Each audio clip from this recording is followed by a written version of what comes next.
Hey guys, we can't always work on the fun stuff like that.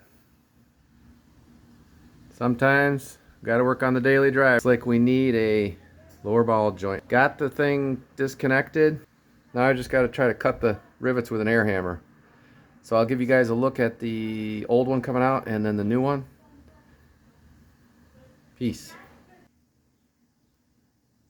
I had it out, put it back in just to stabilize it before I cut the rivets. Now it's just hanging in the hole just barely, just so I can cut the studs out, have some stability. It's got the 3 studs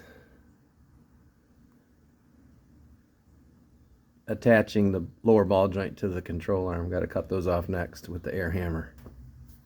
This is the new one. Cut the rivets off and then goes back in with studs and nuts. Hey guys, back on the 2018 Escape lower ball joint, driver's side. Hey, I figured out that if you grind it halfway out with an air grinder and then an air hammer, they pop right out. Have a look.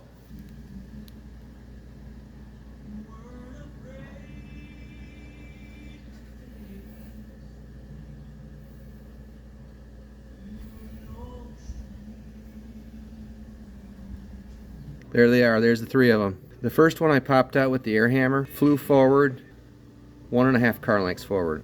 It was under the car in front of us. Crazy, crazy.